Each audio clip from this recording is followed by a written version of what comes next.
Welcome to another video by Kilio Corey's Fish Room. Today we are going to talk about some new fish we got from the Melbourne aquarium store Aquatico.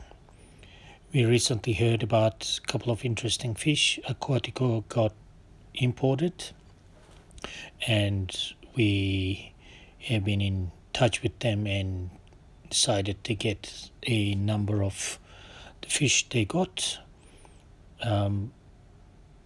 Aquatico was really helpful in helping us choose the fish and packing it, sending it to the Canberra airport, and we went and picked up the fish from the Canberra airport, and it was quite a easy, comfortable process. The fish were with us after a 1 hour short flight, so they spent only 2-3 hours in the bags. So considering Melbourne is about 8 hours drive from Canberra, if you take breaks, it was a really good time frame. So we got some of these HiFin Bloodred Swortails. They're obviously albino with the red eyes. You can't have too much of a good thing, so we ended up getting 4 males and 6 females actually. So 4 pairs and 2 spare females, just to give ourselves a really good chance of breeding this fish and just playing around with them really. Not too familiar with their genetics, so only by breeding and observing their fry we'll be able to find out more. And the other fish that we were really excited about, these HiFin Variatus Platies. These are called Rubynose, and those were the males, and these must be the females in this bag. Here we are. In this mutation we'll talk about a bit later, the males show the colors a lot more prominently. Great lot of fish. Thank you, Aquatico. So these are the male platies, the Rubynose HiFin. It's quite a nice looking fish, really bright colors. The sort of orangey red coloring at the front is really vibrant and impressive. I really like HiFin Swortails and Platy, so it was a really great find. Was really happy that these got imported into Australia. Beautiful looking little fish. They're like little active torpedoes really. They're always on the move and look really good. You might go, why is that called Rubynose? It looks familiar to a fish that's commonly sold as sunset. The difference is in the sunset the colors are the other way around. The yellow is at the front and the reddish orange at the back. So the Rubynose, their mutation, have the colors the other way around, basically, with the lighter color, the yellow white at the back and the orange red at the front. Beautiful little fish. Apparently in this mutation the males look this vibrant when they reach maturity, so we'll find that out for ourselves. These are the females, showing obviously a lot more subdued coloring. If you just saw these on their own in a tank, you wouldn't even think that they were Rubynose, because obviously the mutation is sex linked and the male phenotype is where you see the really prominent colors.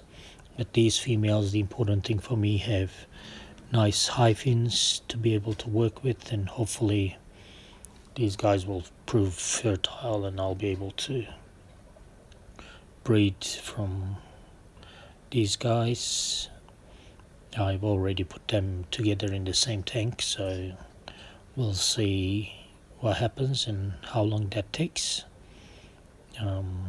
Really liking especially the larger female there, how high her dorsal fin is. Currently I don't have a measure because I haven't really kept any HiFin platies before, so but being used to short fin platies, those fins look particularly high to me. We have had a number of different HiFin platies imported into Australia, but they were all, the ones I saw anyway, were all maculatus type. They're the chunkier, wider platies, so these are variatus platy HiFins. And some of the Bloodred HiFins, the albino, obviously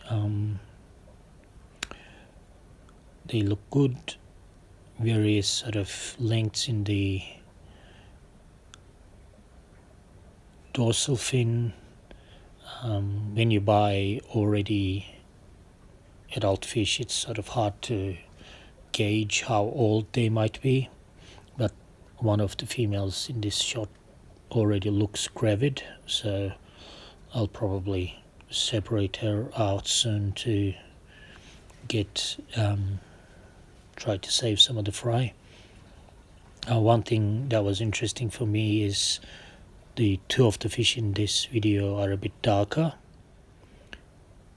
and this the other lot, so some of the fish are a little bit darker than the others.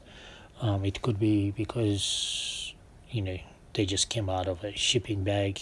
The ones settled, that might look darker, but I'm wondering whether there are a number of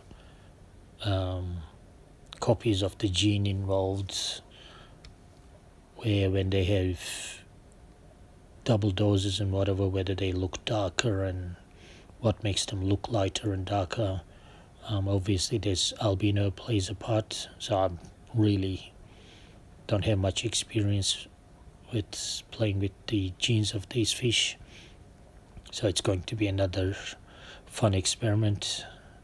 I really actually enjoy breeding some of these different livebearers and trying to figure out how the genes interact and what genes are doing, making the fish look a certain way, and etc., and how you can enhance some of the characteristics that you find more attractive personally. Again, in this video it's a bit clearer, the darker fish compared to the lighter one. Again, it could be an age related thing, or some of them are settled more or whatever, but really like the deep red coloring of these fish. So having got 4 males and 6 females, it should be relatively easy to breed them. If you recall, we already had one pair from a different source that we got a while back, so if we can't manage to breed and get these guys established in the fish room, might as well give up on Swordtails, and I'm not the sort that gives up, so we'll see how we go. A beautiful little fish. They're sold as Bloodred Swortails HiFin. Really nice. When the dorsal fin rays get really thick and long in this type of Swortails, it's called a cauliflower, but they are a lot more expensive to purchase, but these guys look really nice. So great lot of fish that we got to play with again in the fish room, and looking forward to the progress of these guys.